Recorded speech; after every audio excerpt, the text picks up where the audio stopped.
el exitoso Museo de la Corrupción. En 2017 publicamos casi 70 historias de corrupción. Ahora queremos completar esa base de datos, con casos de entre el 2017 y el 2020. Sé parte de este proyecto. Haz vaca con nosotros. Necesitamos $20,000 y tu aporte será para la investigación periodística.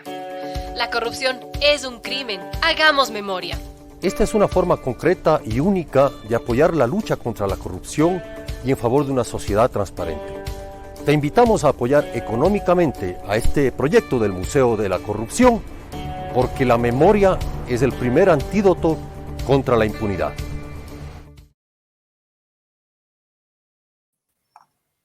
Hola, ¿qué tal, amigas, amigos? Juan Carlos, buenas noches, bienvenidos al programa. Buenas noches, Fermín, y buenas noches a todos y cada uno de ustedes. Gracias por estar con nosotros nuevamente, como todos los días. Transmitimos en vivo en nuestras cuentas de Twitter y Facebook. ¿Qué tenemos para hoy, Fermín?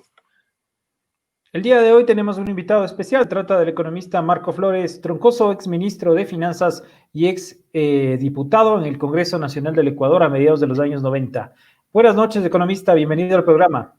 Buenas noches, un gusto saludarlo, Fermín y Juan Carlos. Buenas noches, Marco, bienvenido. Estamos contigo luego de un momento. Claro que sí. Con el economista Flores vamos a analizar este acuerdo de renegociación de la deuda externa que fue anunciado hace pocas semanas por el gobierno y sobre el cual hoy han hecho algunos matices que vamos a conversar con él.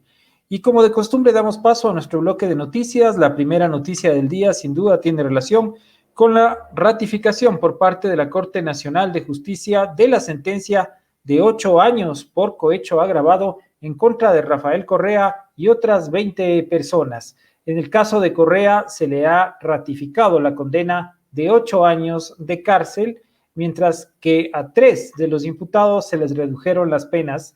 Uno de ellos, Pamela Martínez, la colaboradora, la exfuncionaria del Palacio de Gobierno, que fue clave para entregar información en esta trama del caso Sobornos. Recordemos que este caso consiste en cómo Alianza País financiaba sus operaciones políticas durante el correato por medio de aportes en efectivo, en especie y con cruces de facturas con empresarios que luego, al parecer, recibieron contratos con el Estado.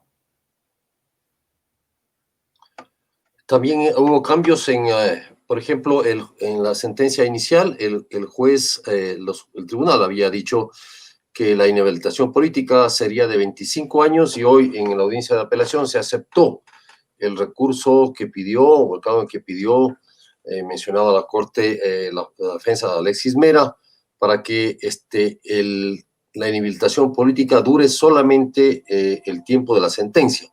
Esto es 8 años. Se mantiene esta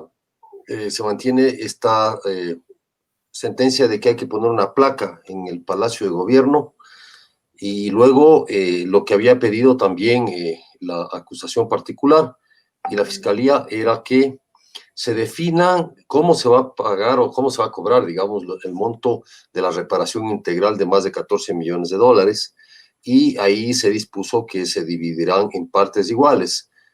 Un alto monto de más de $700,000 para todos los autores y para los cómplices a un monto cercano a los $325,000. Así es, eso será en el caso de Rafael Correa lo que tendrá que pagar, casi $780,000, al tiempo que con esto se estaría ya agotando los recursos con relación a esta sentencia del caso Sobornos. Lo que sí, como señalas, se modificó el tiempo de inhabilidad política, que en rigor las personas pierden sus derechos políticos durante el tiempo que dura la condena. No había justificación para que sean 25 años, así que se aceptó que serán solamente los 8 que dure la pena. Esto con relación. Espérate, hay una cosa adicional ahí. Los recursos que ha anunciado las defensas de los respectivos sentenciados, la instancia esta, que es una ratificación de la condena, y ya es una ratificación de la condena. Es decir, en primera instancia hay un recurso de apelación, ese es el que se ha resuelto ahora. Es un recurso, igual hubo un juicio, es como ir a una segunda instancia. Cuando ya se ratifica esto, es que la condena está ratificada, aunque no ejecutoriada. Todavía hay algunos recursos que tiene la defensa de Correa y los otros acusados o sentenciados ya. Son recursos horizontales, es decir, puede pedir ampliación, pueden pedir otro recurso más. Son dos recursos adicionales. Aclaración, ampliación y aclaración. Gracias.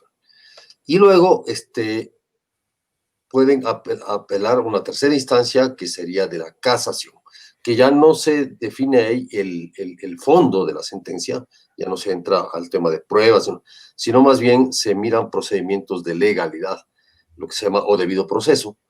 Entonces, esa es la última instancia a la que tendrían derecho las defensas. Y luego de eso la sentencia quedaría ratificada. Pero claro, también estos recursos de casación pueden tener otros recursos horizontales como de ampliación, aclaración, etcétera, etcétera, y así el tiempo puede transcurrir dependiendo de qué tan ágil sean los tribunales penales en este caso. Así es, en otras noticias les comentamos que se empezaron a acreditar los sueldos de junio a los maestros en la tarde de hoy. Cerca de 770,000 maestros no habían recibido su sueldo de junio, a pesar de que ya es 20 de julio. Sin embargo, pudimos constatar que ha empezado ya a hacerse los depósitos, las transferencias a las cuentas de los profesores fiscales en toda la República, y el gobierno había admitido que estaba atrasado en esos pagos, aunque no había dado ninguna explicación. También Álvaro Noboa, Isidro Romero y Guillermo Celi anunciaron ya que están de precandidatos a la presidencia de la República. Noboa había dicho que el 28 de julio se iba a pronunciar, pero pues se adelantó y salió en su Facebook con ese marco que siempre tiene. Yo creo que yo no sé, Juan Carlos, creo que esto es parte de su complejo industrial, ¿no? Frente al río Guayas. Pero él tiene siempre el mismo fondo y hoy ha salido con el fondo de la ría de Guayaquil para anunciar que va a correr como de costumbre, dice él, por Dios. Con Dios. Esas fueron las palabras que utilizó. Sería su quinta candidatura. No olvidemos que las tres primeras llegó a las finales, llegó a la segunda vuelta, con Maguad, con Lucio Gutiérrez y con Rafael Correa. Y yo insisto que por no votar por Alvarito nos fue como nos fue. Pero bueno, eso lo decidió el pueblo ecuatoriano. También está Isidro Romero, otra figura del empresariado de Guayaquil, y Guillermo Celi, quien actualmente es asambleísta por el movimiento de centro Suma. Otro precandidato es Otto Sonnenholzner, quien dio positivo a hepatitis A y se encuentra recuperándose en su casa de Guayaquil, según ha confirmado su entorno. Sobre la pandemia les podemos contar que el país tiene ya 74,620 casos y han muerto por lo menos 8,697 personas como consecuencia de la COVID. La diferencia entre la semana pasada y esta, el ministro Juan Carlos Ceballos admitió que en Quito y Pichincha hay una situación crítica que se extiende también a las vecinas ciudades de Latacunga, Riobamba e inclusive a la ciudad de Cuenca. Es la primera vez que el ministro admite esto, porque hasta la semana pasada decía que si bien es cierto que no hay camas de UCI, eso no le parecía grave. Ahora sí le pareció y dijo que la situación es crítica. Esto lo dijo ante la Comisión de Fiscalización de la Asamblea Nacional en la que compareció esta mañana.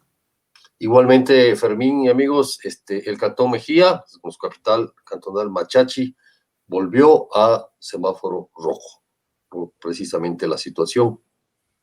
Es el primer cantón que retrocede en la provincia de Pichincha por la situación que se está presentando en la crisis de la epidemia, este nuevo brote o rebrote que ha tenido a Pichincha y a Quito con las peores cifras. También ocurre lo mismo en el centro del país, donde 4 municipios de Tungurahua cerraron sus oficinas ante la presencia de casos positivos entre los empleados. El alcalde de Pelileo, Leonardo Maroto, es un joven político, creo que no tiene ni 30 años, ha dado positivo también como consecuencia de la exposición al virus. Esto está ocurriendo con relación a la pandemia. También María Alejandra Muñoz se posesiona este miércoles de la vicepresidencia de la República y hoy despachó ya con el gabinete, con parte del gabinete y con el presidente Moreno en el edificio del gobierno en Guayaquil. La señora Muñoz se posesionará en una sesión virtual a las 11:45 de la mañana de este miércoles. También en Guayaquil, Abdalá Bucarán tuvo que ir al complejo judicial para que le coloquen el grillete electrónico. El expresidente ha sido obligado a utilizar esto después de que fuera llamado a juicio por el presunto delito de tráfico de armas. Y también en relación con la pandemia les podemos contar que Cynthia Viteri pide que se siga pidiendo pruebas en los vuelos durante todo el mes de agosto, en especial los vuelos que conectan Quito con Guayaquil. Seguirá siendo un requisito para volar, entonces, presentar una prueba negativa de COVID. Esto mientras en Quito hay un 40% de aumentos de muertes con relación al año pasado, a este mismo mes de junio. Se ha reconocido que con relación a junio del año 2019 a junio del 2020 aumentaron 40% las muertes, la mayoría de estas hombres mayores de 50 años, quienes son las principales víctimas de la COVID en la capital. Me declaro en población en riesgo, entonces con eso quería también anunciar que el COE Nacional tuvo algunas decisiones al respecto, es decir, se posterga hasta el 5 de agosto la reapertura de las playas, se abre un plan piloto de turismo seguro para Galápagos y luego la ministra de Gobierno y coordinadora del COE Nacional anunció que también será progresivo en varias partes del país. Y luego también dijo, aunque obviando el pedido del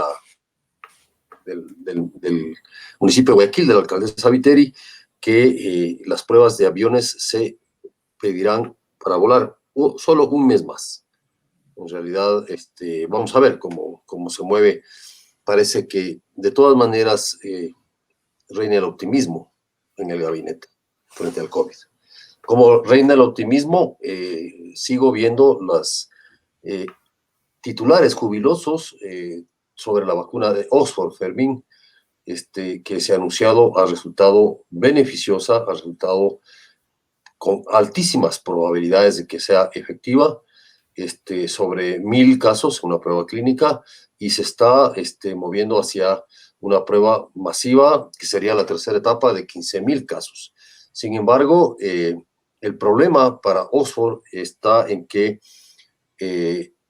en la zona donde están haciendo las pruebas, sobre todo en Europa, en Gran Bretaña, ya la situación prácticamente ha dejado de ser crítica y van a hacer también pruebas pilotos de 5,000 casos voluntarios en Brasil, que es todavía el foco de la pandemia en América. Donde no son tan optimistas es en El Salvador, donde el presidente Nayib Bukele suspendió la segunda fase de reapertura económica por el desborde de los contagios. Ayer en su cuenta de Twitter, Bukele dijo que su convicción personal es que la única forma de evitar los contagios es volver a una cuarentena estricta en ese país centroamericano, que a pesar de que fue el primero que cerró las fronteras y cortó los vuelos, pues a la COVID, ese tipo de medidas no la han podido contener y se está extendiendo de manera alarmante por El Salvador. Esto es lo que ha motivado que El Salvador dé marcha atrás en su reapertura. Y bueno, antes de darles la bienvenida a nuestro entrevistado, quisiéramos comentarles que hoy el gobierno publicó a primera hora un boletín de prensa que ustedes van a ver en pantalla, en el cual dice que este tema de la renegociación, de la propuesta de reestructuración de deuda, recién va a ser presentada hoy. Esta mañana, dice, presentó al mercado internacional la solicitud de consentimiento e invitación de intercambio de sus 10 bonos globales por 4 nuevos bonos, incluyendo el bono de intereses acumulados entre marzo y agosto, con mejores condiciones de financiamiento. En la última semana, la propuesta ecuatoriana ha conseguido nuevos apoyos y ha sido aceptada por otros acreedores. Los términos son ahora respaldados por el 53% de los tenedores de bonos. Para que la propuesta sea efectiva, es necesaria una aceptación del 50% de tenedores sobre el capital de cada bono y del 66% sobre el monto agregado de 9 bonos globales. El bono 2024, por tener cláusulas distintas, requiere la aprobación del 75%. Los tenedores de bonos tendrán hasta el 31 de julio para realizar su votación. Y para que nos explique qué significa esto, hemos invitado al exministro de Finanzas, al economista Marco Morales, que se encuentra ya con nosotros, para que podamos conversar con él sobre cómo entender este anuncio del Ministerio de Finanzas economista en relación con estas negociaciones con los tenedores de bonos, porque se entendió hace un par de semanas que esto ya era una cosa decidida, que al parecer ya habíamos ahorrado miles de millones de dólares y ahora resulta que no, que recién están reuniendo los votos de los tenedores de bonos. ¿Cómo funciona este tipo de negociaciones, economista?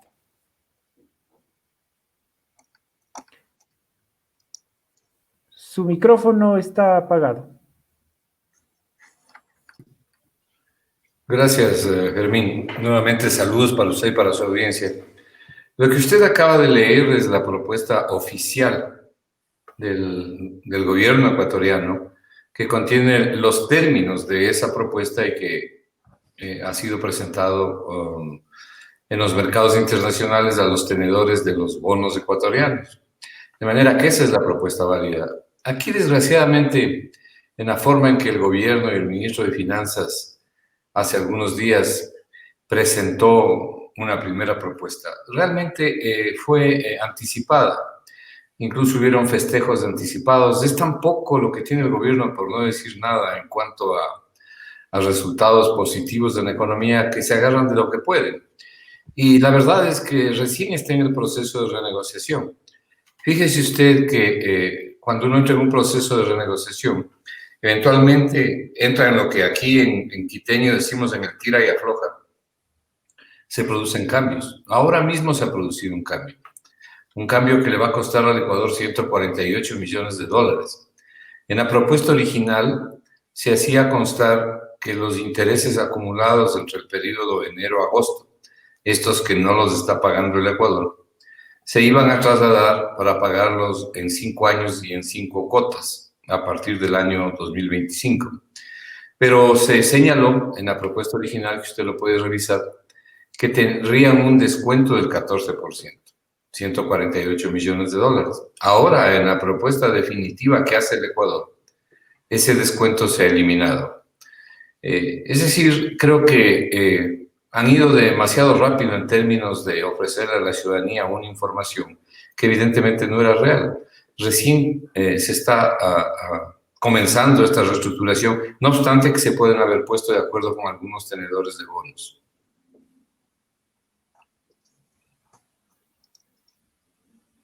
Economista, de hecho, lo que hizo el gobierno,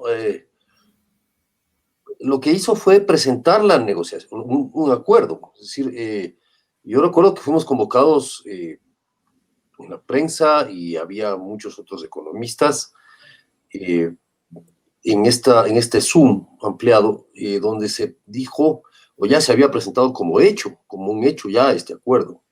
Estuvo la ministra de Gobierno, estuvo el secretario del gabinete, Juan Sebastián Roldán, en esta reunión. Y bueno, ahí el ministro planteó los éxitos de esta negociación, como eran los pasos que se iban a dar.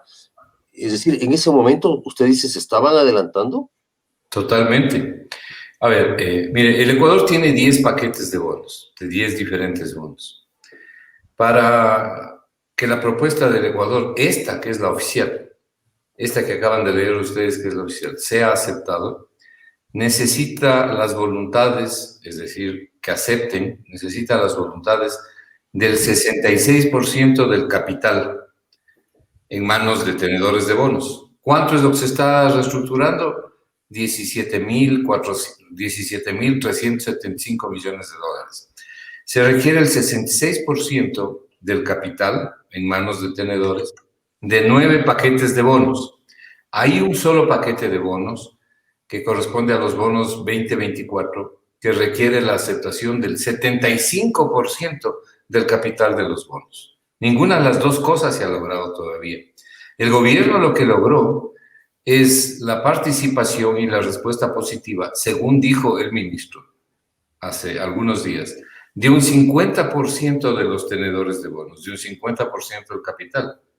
Pero con eso no hacemos nada, o sea, eso quiere decir que no está aprobado todavía. seguramente en el camino irán aumentando los adherentes. Necesitamos un mínimo de 66% para comenzar a hablar de que la propuesta ha sido aprobada.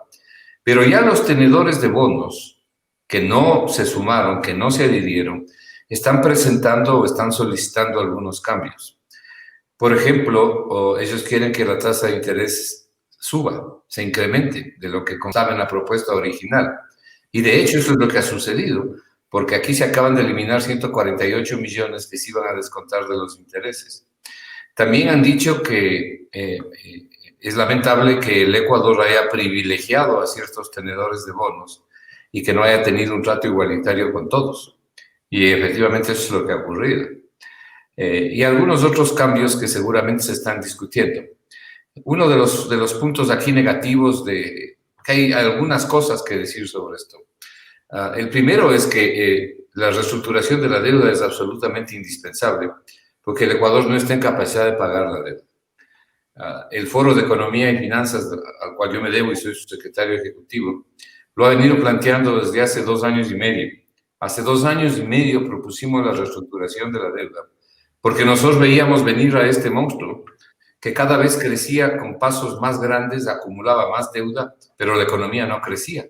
Entonces era lógico que en algún momento simplemente esto tenía que reventar, no daba para más.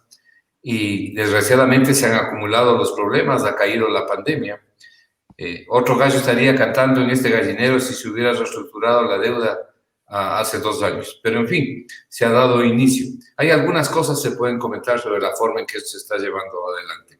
Una de ellas, muy importante, que no se puede perder de vista, es que es lamentable que esta reestructuración de deuda no haya sido participada la ciudadanía antes, por ejemplo, de emitir este documento y el documento que se conoció hace algunos días, porque se le ha negado a la academia, se ha negado a la gente que hace opinión y en general se ha negado a la ciudadanía la posibilidad de opinar sobre una propuesta para mejorarla, como hace el presidente de Argentina. El presidente de Argentina comenzó contándoles a los argentinos en rueda de prensa junto a su ministro de Finanzas cuáles eran los términos de la propuesta que llevaba Argentina.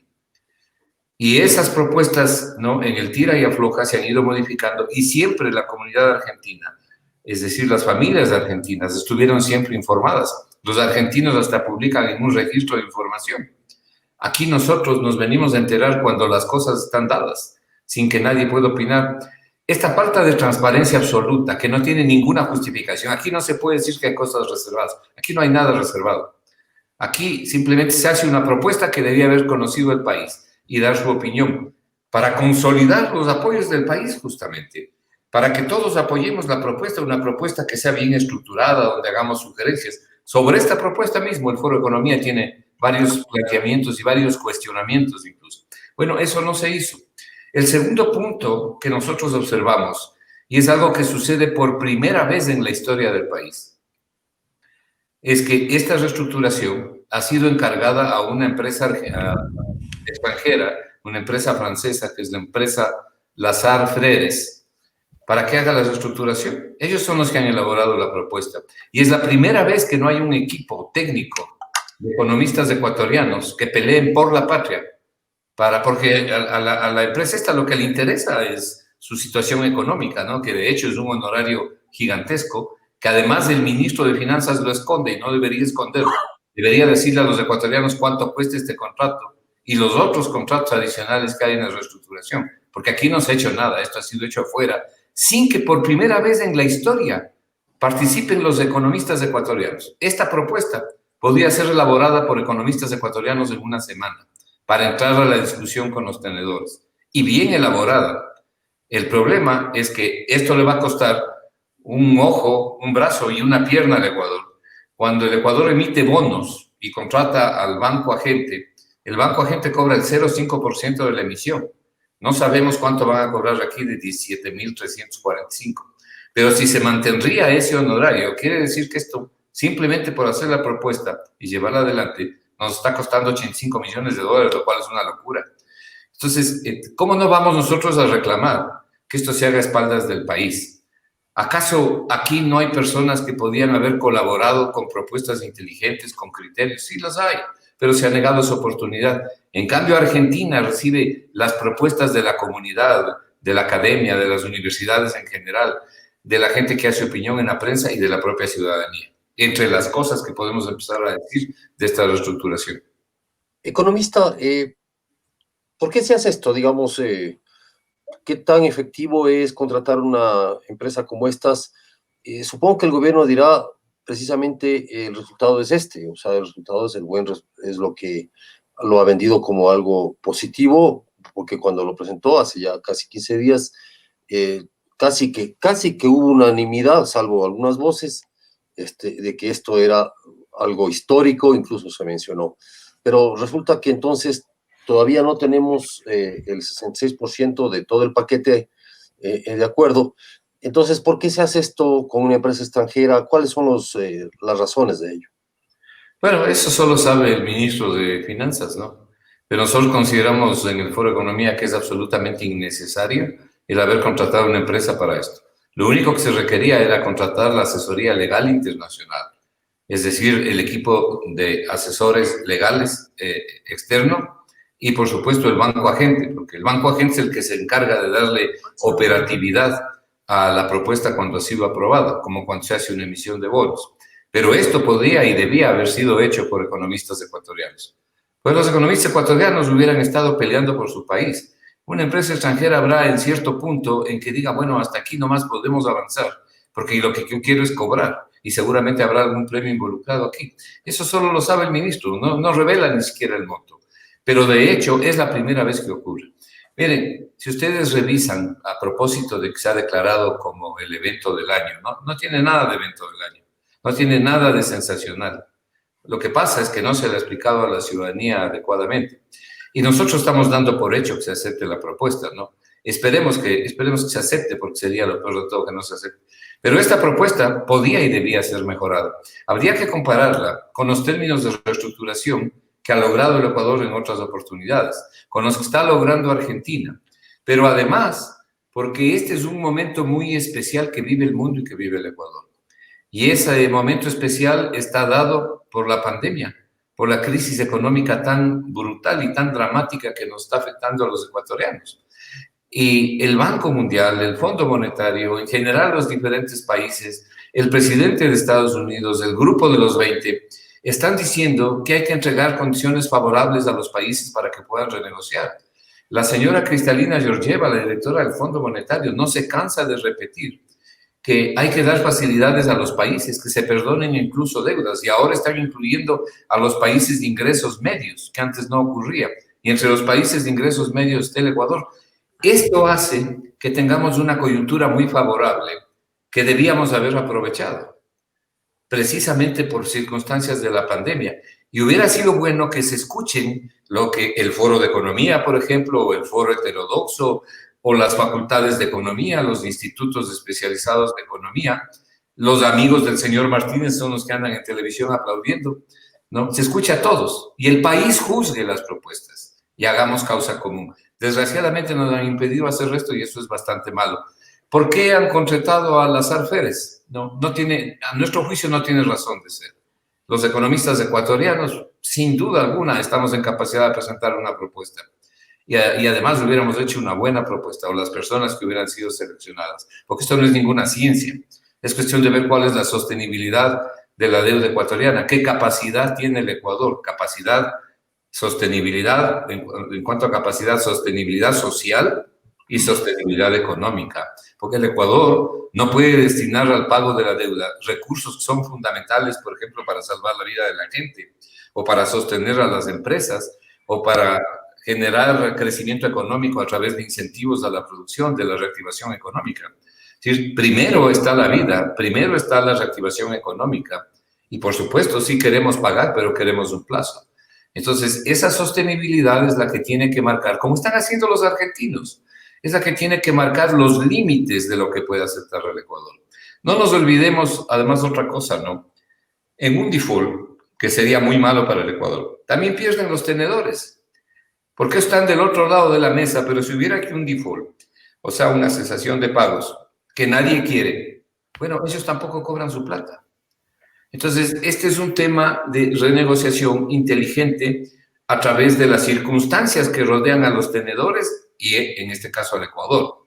Tampoco nos olvidemos que el Ecuador ha venido pagando una tasa de interés por los bonos, que en promedio es 2 veces y 3 veces más alta, 2 y 3 veces más alta que la tasa de interés que se paga en la región. De manera que cuando los tenedores estuvieron adquiriendo bonos ecuatorianos con una tasa de interés del 10.75%, mientras Perú está colocando bonos al 2,5%, o Panamá coloca al 2,5%, o México coloca al 3%, y los ecuatorianos tenemos que pagar 10.75%, los tenedores saben que hay un riesgo mayor y que por eso es la tasa tan alta. Y ese riesgo mayor significa que eventualmente el país podría estar sin recursos suficientes para poder pagar. Pero encima de eso viene la pandemia y profundiza toda la desgracia. Entonces es evidente que el Ecuador no tiene los recursos. De manera que esto no es un asunto solo de un lado. Y esas son las ventajas que tenían que haber sido, en el buen sentido de la palabra, aprovechadas por los ecuatorianos. Entonces, economista, para tenerlo claro, no es que ya mañana vamos a liberar miles de millones de dólares, porque se ve que no ha liberado nada, porque recién están pagando hoy el sueldo de junio de los maestros. Entonces, ¿cuándo tendrá efecto realmente esta negociación? Si se concreta, y si se concreta, ¿cuándo podremos ver los ecuatorianos que ese dinero deja de salir para pagar la deuda y se utiliza en beneficio de la población? Bueno, ahí también hay una información parcializada que no ha sido explicada debidamente a la comunidad ecuatoriana. Miren, veamos qué tenemos actualmente en Ecuador en cuanto a esta deuda. Esta es una deuda además que está en manos de tenedores privados. No tiene nada que ver con multilaterales ni con gobiernos. Son los bonos que el Ecuador coloca en los mercados y que privados los compran, los adquieren. Pero para poder entender cómo ha avanzado la reestructuración de la deuda, hay algo que tiene que saber la ciudadanía. El ministro de Finanzas, en el mes de marzo y hasta comienzos de abril, pagó más de 1.300 millones de dólares. No solamente en el capital e intereses de los bonos 2020, que fueron 345 millones, sino que pagó otros casi 900 millones de dólares anticipados. Pagó de manera anticipada 2 créditos. El uno que vencía en el año 2022 y el otro que vencía en el año 2023. A 2 bancos privados, Goldman Sachs y Credit Suisse. Entre los 3 pagos, 1.340 millones de dólares. Hablemos de números redondos de 1.300 millones.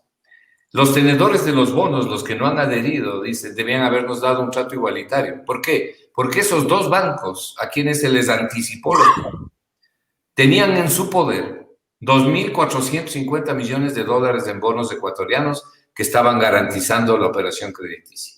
Cobraron su plata y después de estos pagos, el Ecuador inicia la reestructuración. Cuando los 1.340 millones de dólares tenían que haber formado parte de la reestructuración. El Ecuador tenía que haber usado esa plata. Si no la usó para curar a la gente, para salvar vidas, para entregar las medicinas y lo que se necesite, si no la usó para poder reactivar la economía, lo menos que podía haber hecho es utilizar ese dinero para que entre como parte de un elemento de negociación porque era plata en mano. No, lo que hizo el ministro de Finanzas es pagar previamente y después renegociar. Y eso no tiene perdón de Dios. Eso no tiene perdón de Dios, porque no se le atendió al Ecuador. Entonces, este es uno de los elementos que distorsiona totalmente la reestructuración. Además, la propuesta que se hace aquí, miren, les decía, ¿qué tenemos actualmente?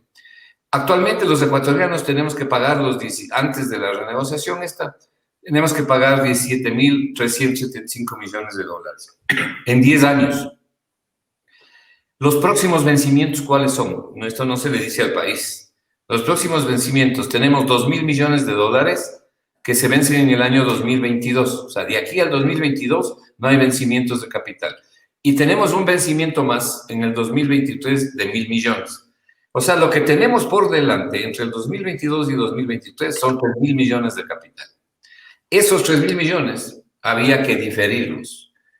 Además, había que diferir los otros pagos de capital que vienen después del año 2025. Pero con un diferimiento de 5 años, para el Ecuador era suficiente, de manera de pagar lo que debemos entre el año 2020 y el año 2035. Solamente con 5 años de diferimiento. Pero esta propuesta lleva los pagos al año 2040. Eso significa que vamos a pagar 10 años más de intereses. Y no tenemos que pagar, no necesitamos 10 años más, necesitamos solo 5. Y evidentemente limpiar el camino los primeros años, porque esta es una época de vacas flacas para el Ecuador. Entonces, limpiar el camino en cuanto a tasa de interés y capital, sobre todo los primeros años, ¿hasta cuándo? Hasta que crezca la economía, pues. Porque el problema de la deuda, de la sostenibilidad de la deuda, es que sigue subiendo la deuda, pero la economía no solamente que ya no crece, sino que decrece. Ha venido estancada y ahora va a decrecer. Entonces no tenemos de dónde sacar los recursos. Por eso es que hay que limpiar el camino para más adelante, con crecimiento económico, con política económica sana y otro gobierno, poder pagar la deuda. Ahora no la podemos pagar. Economista, el gobierno ha dicho en varios discursos que gracias a este pago anticipado, este pagar cuando no se debía, respondió así las críticas cuando en plena pandemia o la crisis más grave en Guayaquil pagó ese dinero, y dijo que gracias a eso pudo asegurar mantener al Ecuador en el sistema de crédito mundial, que si no hubiera sido imposible llegar a esta renegociación, etcétera, etcétera.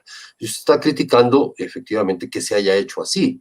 No tenía otro camino el Ecuador, o qué otro camino podía tener si es que de alguna manera estoy renegociando una deuda, o como cualquiera que tiene una tarjeta de crédito lo puede hacer, o deuda en un banco, para poder ampliar mi crédito a futuro.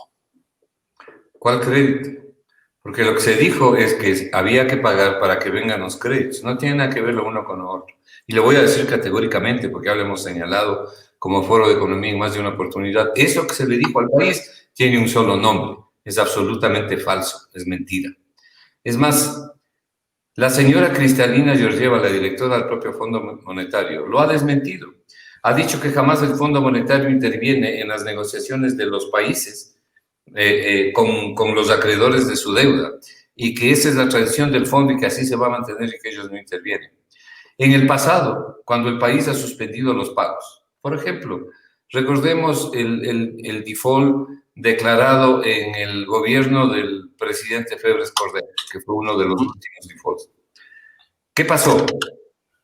Se suspendieron los desembolsos para Ecuador de los multilaterales, se suspendieron los créditos en absoluto. Se otorgaron créditos y desembolsos. Cuando el señor Correa declaró el default en el año 2000, finales del 2008, comienzos del 2009, teniendo la plata para pagar, decidió no pagar, porque consideró que 3.200 millones de deuda era una deuda ilegítima. Ojo, teniendo la plata para pagar, no pagó, lo cual le da una característica especial al hecho, pero una característica negativa. ¿Qué pasó? ¿Le cortaron los créditos y los desembolsos? No. De entrada, el BID aprobó una línea de crédito de $1.000 millones, que simplemente se la puede revisar porque las evidencias están. Y así por el estilo. Entonces, venir a decir aquí que si es que no pagábamos, no venían otros créditos, es absolutamente falso. Eso no nos puede decir a los economistas del Foro de Economía, el ministro de Finanzas, y varias personas ya le han desmentido. Entonces, no es verdad. No. Déjeme decirle además otra cosa, Juan Carlos, respecto de esta renegociación, por lo cual era importante la opinión de la gente. Ahora todos tenemos que apoyarla, tenemos que llevar adelante la reestructuración, no nos podemos quedar sin reestructuración, pero hubiera sido bueno hacerlo desde antes para perfeccionarla. Le voy a señalar una cosa. El Ecuador lleva acumulados 11 defaults. 11 defaults. Esto quiere decir que durante 11 ocasiones ha suspendido unilateralmente los pagos. Por eso es que el Ecuador tiene fama de ser un no pagador en serie, como se llama, ¿verdad? Eso no es bueno. Segundo, siempre que el Ecuador ha realizado pagos luego de la reestructuración, uno tiene que preguntarse, ¿y qué tiempo estuvo pagando el Ecuador? Nunca pagó consecutivamente 20 años. Esta reestructuración establece un valor presente del cual se están agarrando para justificar los términos. Establece un valor presente pero en un flujo de 20 años. Nunca el Ecuador ha pagado consecutivamente 20 años y dudo mucho que lo pueda hacer. Habrá que buscar una nueva reestructuración, más o menos a mediados del periodo. De manera que esto también hay que considerar en cuenta cuando uno calcula el valor presente. Y no calcular el valor presente sobre 20 años, sino sobre 15 años, que es el plazo. Adicionalmente, algo que también es importante, ese valor presente no es un elemento concluyente en este rato para la reestructuración. ¿El valor presente qué quiere decir? Esta plata que voy a pagar en 20 años, ¿cuánto valdría ahora? Para ver qué beneficio yo obtengo. Porque evidentemente el dinero con el paso del tiempo pierde poder adquisitivo, pierde poder de compra. Pero además está el hecho de 11 defaults, lo cual de suyo afecta el valor presente en un largo tiempo. Y algo que es sustantivo, por lo cual ese valor presente ha quedado destruido por el propio ministro de Finanzas. ¿Cuál es? O por lo menos lo vuelve no concluyente. ¿Cuál es ese hecho? El hecho de que ha entregado 1.345 millones de dólares que debían haber sido computados para calcular el valor presente como un elemento de negociación. Usted negocia 4 cosas en una reestructuración. La tasa de interés, conocido también como el cupón, ¿verdad? Negocia el capital para ver si se obtiene una quita, como dicen los argentinos, una reducción del capital. Renegocia el plazo para ver si me conviene ampliar los plazos, ¿no? La tasa de interés, el capital y el monto de la deuda, ¿no? Que ya dije, va a ver si es que hay alguna quita. De manera que con una combinación efectiva de plazo, tasa de interés, capital y un periodo de gracia, que le hablaba de limpiar el camino los próximos años para Ecuador, uno combina estos elementos y logra estructurar una propuesta definitiva que le signifique al final del día un ahorro para Ecuador. Entonces uno tiene que ver dónde insiste más, en la tasa de interés, en el capital, en el plazo, en el periodo de gracia, o busca una combinación adecuada, y eso es lo que había que hacer. Esto lo ha hecho Lazar Férez, no hemos hecho los ecuatorianos, nos negaron esa oportunidad. Entonces nosotros pensamos aquí que el plazo de 20 años es innecesario y nos va a costar un ojo la cara, porque la tasa de interés sobre todo sube a partir del año 2030. Entonces es ahí cuando más cuesta la tasa de interés. No necesitamos ampliar hasta el año 2040 el pago de intereses. Hasta el año 2035 estaba suficiente. Y ahí nos teníamos que mover con estas otras variables para sacar en definitiva una resolución que negociemos con los tenedores de los bonos, buscando el interés de los ecuatorianos, pues. Es decir, economista, el escenario podría ser que esto pues no tenga todavía el apoyo, de hecho no lo tiene, y si se aprueba como lo ha formulado el gobierno, el siguiente gobierno debería de renegociarlo, se vería en la obligación de renegociar este acuerdo. A ver, yo pienso que habrá que llegar a una nueva reestructuración como es la historia del Ecuador, no después de 20 años, como está proponiendo esta reestructuración, seguramente mucho antes de ese tiempo. Pero lo que no podemos hacer es quedarnos sin esta reestructuración. Esta reestructuración dista mucho de ser el suceso de ningún año, y mucho menos de presentarla como lo presenta el ministro de Economía, y pone en las páginas del Ministerio de Finanzas como un hito histórico. Esto no es histórico de nada, ¿no?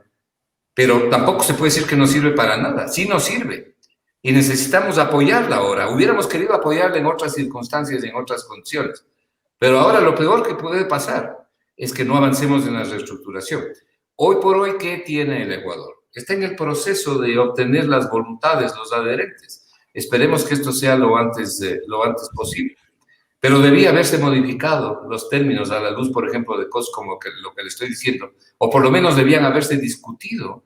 Por ahí podían haber habido otras ideas, otros criterios, y entonces llevar una posición de conjunto. Alguna vez me decía alguien en una entrevista, ¿cómo qué posición de conjunto? Como la posición de conjunto que tiene el Ecuador cuando juega la selección de fútbol, que es una de las pocas veces en que todos nos unimos. Aquí se nos ha negado esta posibilidad, y luego el ir a contratar a un ojo de la cara, como le dije, mantener en reserva los contratos, ¿no? Y mantener esta opacidad, esta falta de transparencia, ¿no? Que ha sido permanente. Hasta el día de hoy no se sabe nada de la renegociación con los chinos.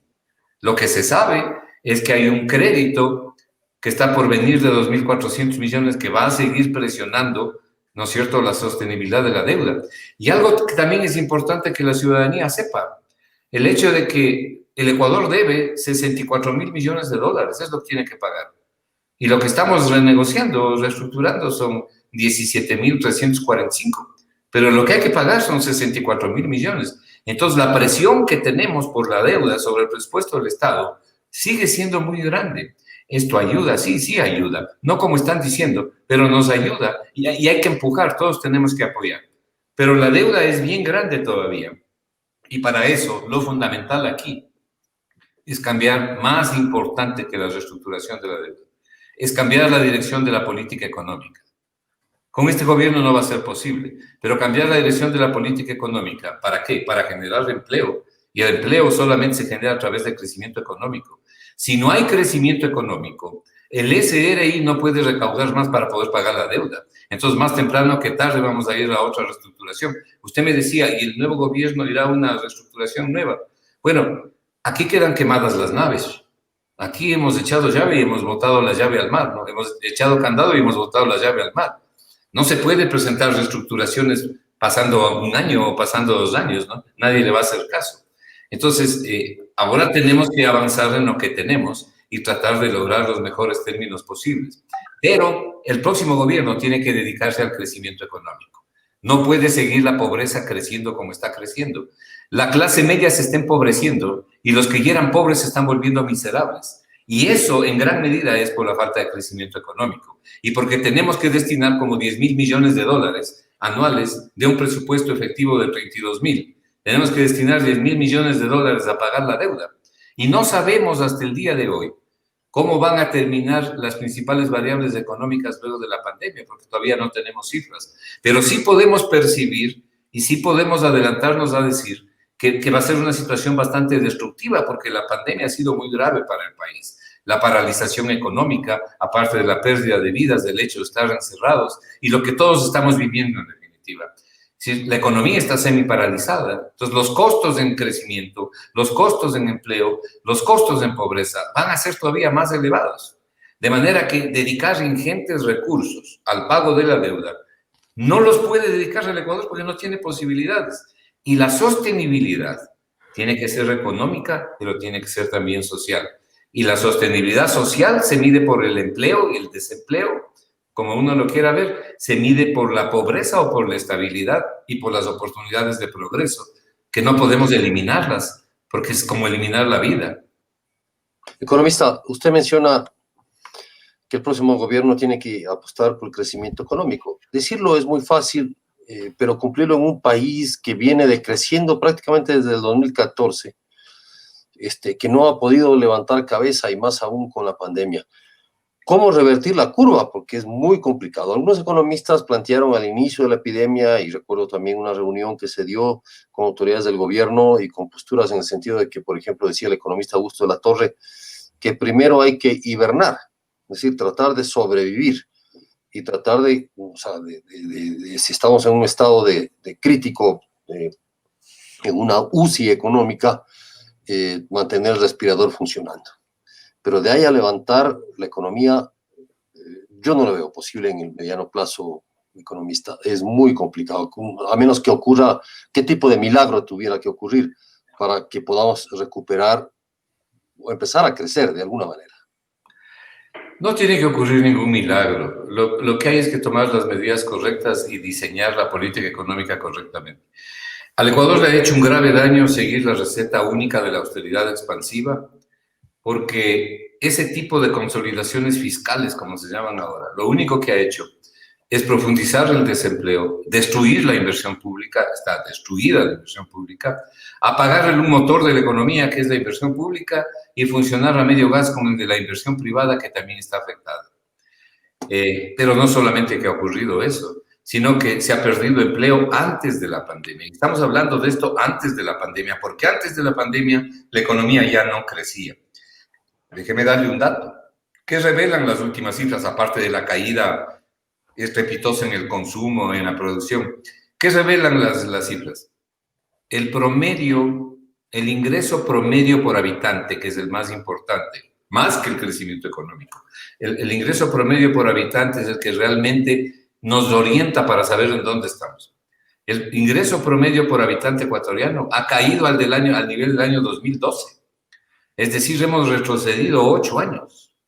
Ahora usted me dice, ¿y qué hacemos para reactivar la economía? Bueno, en economía le decía, no hay nada que inventar, todo está inventado. Simplemente miremos lo que han hecho otros países que han estado en igual o peor situación que el Ecuador y que han salido de la desgracia. Lo primero que tiene que hacer, Juan Carlos, el 85% del Producto Interno Bruto, o sea, del tamaño de la economía, es consumo. Entonces, el consumo es crítico en el Ecuador, es fundamental, tiene un efecto enorme en el Ecuador. Es necesario reactivar el consumo. ¿Cómo usted reactiva el consumo? Le voy a señalar una medida. Esta medida es necesaria, pero no suficiente. Por ejemplo, ahora mismo, si el presidente Moreno, en vez de oírle al señor de la Torre, que ha destruido la economía, oiría otros criterios. Por ejemplo, podría tomar medidas parecidas a las que toma la señora Angela Merkel. ¿Cuál es esa medida que nosotros estamos proponiendo? Una medida que reactive el consumo. ¿Qué es lo que más le afecta al consumo? ¿Cuál es el impuesto característico sobre el consumo? El IVA. Pues. El impuesto al valor agregado es un impuesto al consumo. La propuesta es, y seguramente quienes me están escuchando y están en esos sectores, ellos saben que eso les ayuda, la propuesta les ayudaría mucho. ¿Cuál es la propuesta? Baje el IVA para restaurantes, hoteles, cafetería, pequeños negocios al 5%. Del 12 baje al 5%. Y el resto, para el resto de la economía, baje del 12 al 8 por un año. Luego de un año, el IVA general, que lo puso en el 8, póngalo en el 10. Póngalo en el 10. ¿Para qué? Para dejar capacidad de compra en el bolsillo de la gente, para que tenga dinero para comprar, para compensarle a la gente pérdida de ingresos. Porque esto reactiva el consumo. Cuando usted reactiva el consumo, entonces las ventas normalmente florecen. En una situación como la actual, por lo menos las ventas se recuperarán algo. Entonces aquí se podría decir, pero una bajada así del IVA podría ampliar el déficit fiscal. El IVA, la recaudación del IVA ha caído en picada, Juan Carlos. Esto es lo que va a hacer, si hubiera sido tomada antes la medida como proponíamos, hubiera ampliado la recaudación fiscal. Pero ahora lo que va a hacer es sostener la recaudación fiscal y rescatar a las familias. El sector turismo está destruido. Los hoteles están, ustedes como están vacíos, los restaurantes, en fin. Hay que ayudarle a esta gente. Y una de las formas de ayudar es reduciendo el IVA, pero además, la reducción del IVA mejora la competitividad de la producción. Porque uno de los problemas que tiene el Ecuador es que la competitividad está rota. No podemos competir con nuestros vecinos, es más barato producir ahí que en el Ecuador. Ventajosamente, las exportaciones ecuatorianas fuera del petróleo han crecido un poquito. Las que han disminuido sustancialmente son las importaciones, nos queda más divisas. Aquí le estoy dando una medida, hay como media docena de medidas de reactivación. Otra es la introducción de la tributación territorial para que vengan dólares de afuera, de los residentes del Ecuador, y tengan la garantía tributaria y legal de que pueden traer su plata y la pueden sacar, como tienen más de 40 países y en la región Uruguay, Panamá y otros, y que ha dado siempre muy buenos resultados. Las medidas de reactivación son, en definitiva, eso, reactivar el consumo. Eso es lo que tenemos que hacer. Los empresarios, ¿para qué van a contratar mano de obra si no tienen a quién vender? Si la demanda, en vez de subir, cae. ¿Para qué los empresarios se van a preocupar de producir más si las ventas caen en vez de subir? Entonces, lo que tenemos es que reactivar la economía, reactivar las ventas, reactivar el consumo para reactivar las ventas. Eso sostiene el empleo, sostiene la actividad económica y crece el Producto Interno Bruto, que es el tamaño de la economía. Alrededor de esto hay varias medidas. Por supuesto, hay otras medidas de política económica que hay que tomar. Hay que hacer una verdadera reestructuración de la política tributaria en el Ecuador, un programa tributario, un programa económico, en fin. Pero estamos hablando de medidas emergentes, ahorita ya, para mañana, entre otras cosas. La tasa de interés. ¿Cómo puede ser posible que la Junta Monetaria y Financiera haya negado la posibilidad de reducir la tasa de interés? ¿Usted cree que las microempresas, las micropymes, que en el Ecuador son el 99% de las empresas, son las que les dan trabajo a los más humildes, a los trabajadores más simples, más humildes, que comen de eso? Las micropymes en el Ecuador son el 99% de las empresas. Y la Junta Monetaria hace un estudio para disque reducir la tasa de interés y resulta que han resuelto dejar la tasa de interés donde está, que siga nomás como está porque ahí está bien. ¿Cómo puede ser esto política económica? Es decir, todos tenemos que esforzarnos y todos tenemos que ganar menos, no solamente los que ya estamos ganando menos, sino algunos que no lo están haciendo. Entonces, tiene que repartirse los esfuerzos. Tasa de interés es clave para la reactivación. Excesivos impuestos, clave para la reactivación.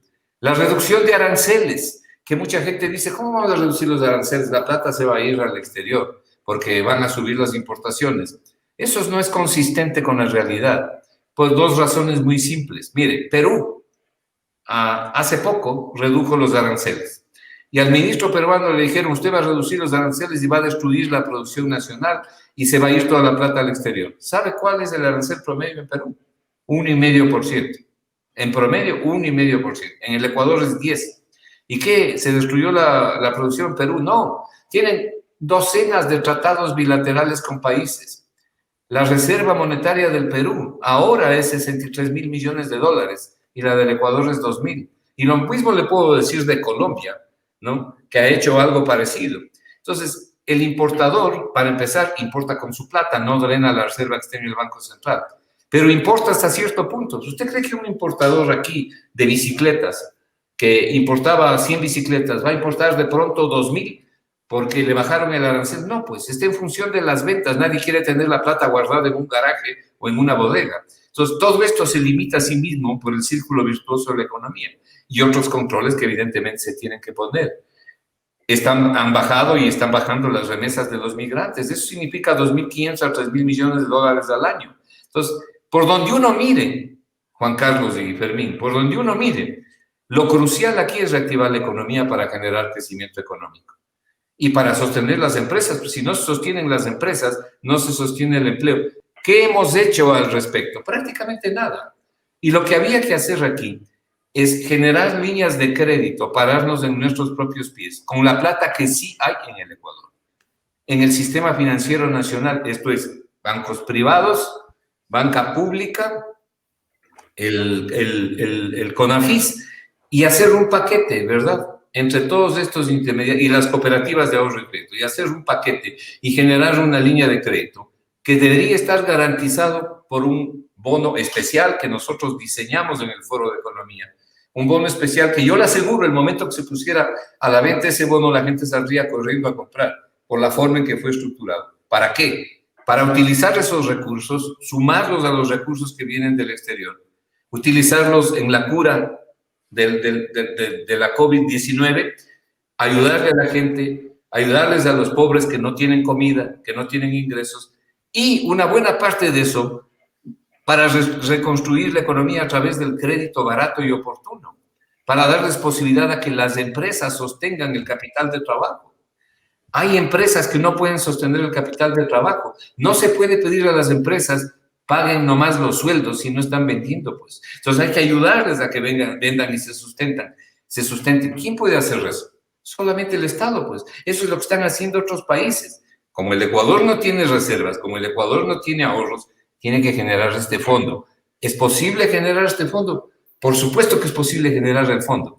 Hay decisiones de política monetaria que hay que tomar. Por ejemplo, mire usted, el fondo de liquidez del Ecuador, de los bancos, es del 60%. Nuestra propuesta es, temporalmente vamos a subir al 65%. Eso quiere decir, traigan el 5% de la plata que esté en el exterior y pónganla aquí, en el Ecuador. Subimos un 5%. Bajemos el encaje. Bajemos en el encaje una proporción que aguante la Reserva Internacional para darle más liquidez al sistema financiero y que esa liquidez sirva para que sigan reestructurando deudas y para que concedan créditos. Pero no para que se inventen tasas especiales como esa COVID-19 de $6 y cosas así, sino para hacer una reestructuración honesta, clara, transparente, que le ayude a la gente. Eso se llama política monetaria. Ahora, permítame yo hacerle una pregunta, o hacerles una pregunta. ¿Y cuál es la política monetaria que tenemos aquí? Ninguna. Así estamos como estamos. Por eso es que estamos diciendo hay cosas que sí se pueden hacer y que se deberían hacer, pero no hay quien dirige esto. Es decir, el Ecuador está en el aire, el Ecuador está en el aire. Y en términos de política fiscal, también hay cosas que se pueden hacer. De manera que la posibilidad de reactivar la economía es real. Lo han hecho varios países, ¿no? Pregúntenle a Mario Centeno qué fue lo que hizo en Portugal. Porque no les fue bien, pues, a los portugueses luego del tremendo ajuste que tuvieron. Y preguntemos en general los países que han salido del hueco, ¿reactivaron o no reactivaron la economía? Por supuesto, pero por supuesto. ¿Qué es lo que está haciendo Perú bajando impuestos? Mire, una propuesta importante que nosotros hemos hecho desde hace más de 1 año y medio, yo mismo escribí sobre eso, en el sentido de declarar 3 días en el año el no cobro del IVA en compras de hasta $100. En días especiales, ¿no? El Día de la Madre, la entrada a los colegios, días así. 3 días en el año. No cobramos IVA hasta $100. ¿Sabe cuál es el efecto de eso? No solamente el consumo de la gente que se vota a consumir, sino algo que es mucho más importante que eso, o tan importante como eso, que es generar una expectativa diferente en el productor y en el consumidor. La economía al final del día es el manejo de las expectativas. Entonces, eso ayuda para generar expectativas positivas en la gente. Lo tienen otros países, el Viernes Negro, el Black Friday, el pague por 1 y lleve por 2, todo este tipo de ofertas. ¿Por qué hacen los empresarios? Para vender más, pues. Por eso funcionan las ofertas, porque entonces se gana por volumen antes que por precio. Y como consecuencia de eso, el SDI recauda más. Cuando Rafael Correa subió el IVA al 14% por el terremoto de Manabí, por ahí en los primeros días de junio del año 2016, estuvo en el 14% durante 1 año. El 30 de junio o el 1 de julio, el IVA bajó al 12%. ¿Qué pasó con la recaudación del IVA? Subió como $600 millones. Es que es lógico, o sea, a usted le dejan más dinero en el bolsillo. Si usted va a pagar menos en un restaurante, primero le activa el restaurante. Y segundo, hay algo en economía que se llama la propensión al consumo. Es decir, cuánto de cada dólar, la propensión marginal al consumo, cuánto de cada dólar dedica el ecuatoriano al consumo. Por cada dólar. En promedio, casi todo el dólar. ¿Por qué? Porque en el Ecuador hay muy poco ahorro financiero. Euronow acaba de sacar un estudio que señala como conclusión en el estudio, la empresa esta de investigación social, y está colgado en las redes, en el internet. Entonces, concluye, entre otras cosas, que en Guayaquil, el 64% de la población no tiene ahorros para enfrentar la enfermedad esta del virus. En Quito, el 66% no tiene ahorro. Y el resto del país, en el resto del país, el 81% no tiene ahorro. ¿Qué quiere decir eso? Que si usted introduce impuestos, lo que le está pegando es al consumo porque no tiene ahorro. Y entonces está masacrando a la gente. Por la misma lógica, si usted reduce el impuesto al consumo, le está ayudando a los más pobres porque les está generando capacidad de consumo. Aquí hay que confluir con varias medidas de política económica para reactivar el consumo, es decir, reactivar la economía y a través de eso reactivar el empleo y estabilizarla. Para eso usamos los capitales que podemos lograr en el Ecuador, los fondos que podemos lograr en el Ecuador, lo que pueda venir de afuera, pero si lo que vamos a tener ahora como consecuencia de esta reestructuración es un nuevo acuerdo con el Fondo Monetario Internacional, eso va a ser letal para el Ecuador, para la economía, y que así no vamos a poder avanzar. Gracias, economista, por esta charla didáctica, lo definiría yo. Y bueno, esperemos que de alguna manera alguna de estas medidas puedan cumplirse. El tema, usted tiene razón, es la economía familiar, la economía de la gente común. La de hormiga. Conglomerado, sino de la gente común, está por los suelos. Y el gobierno anunció incluso que había $1.100 millones para incentivar o como préstamos de incentivo para mantener las empresas a flote, y sin embargo, simplemente de esos 1.100 millones no se han dado ni $100 millones. Entonces, hay también un problema que el gobierno tendría que explicar, pero será para una próxima charla, economista, y gracias por haber estado con nosotros. Muchísimas gracias. Y luego seguiremos hablando del tema fundamental que nos afecta a todos, que es precisamente la crisis económica. Gracias, Marco. Muchas gracias. Bueno, ha sido el economista Marco Flores, exministro de Finanzas, con quien hemos analizado los contornos de esta propuesta de renegociación de deuda. Y antes de cerrar este programa, como de costumbre, queremos agradecer a nuestros donantes, a las personas que están colaborando permanentemente con la tarea periodística de Plan B a través de donaciones. Es el caso de Marco Gualberto. Marco Gualberto ha hecho una donación en nuestra página en el portal de crowdfunding Azbaca y le extendemos este certificado. Plan B y su Museo de la Corrupción certifican que Marco Gualberto ha contribuido con su aporte a la lucha para vencer la corrupción porque la memoria es el mejor antídoto contra la impunidad. No lo olvide, usted puede también apoyar esta iniciativa periodística por medio del portal azbaca.com. Busque nuestra campaña del Museo de la Corrupción. Muchas gracias Fermín. Yo creo que será todo por hoy. Y mañana tendremos la presentación de nuestra edición semanal. Así es, muchísimas gracias y buenas noches. Buenas noches. Vuelve el exitoso Museo de la Corrupción. En 2017 publicamos casi 70 historias de corrupción. Ahora queremos completar esa base de datos, con casos de entre el 2017 y el 2020. Sé parte de este proyecto. Haz vaca con nosotros. Necesitamos $20,000 y tu aporte será para la investigación periodística. La corrupción es un crimen. Hagamos memoria. Esta es una forma concreta y única de apoyar la lucha contra la corrupción y en favor de una sociedad transparente. Te invitamos a apoyar económicamente a este proyecto del Museo de la Corrupción, porque la memoria es el primer antídoto contra la impunidad.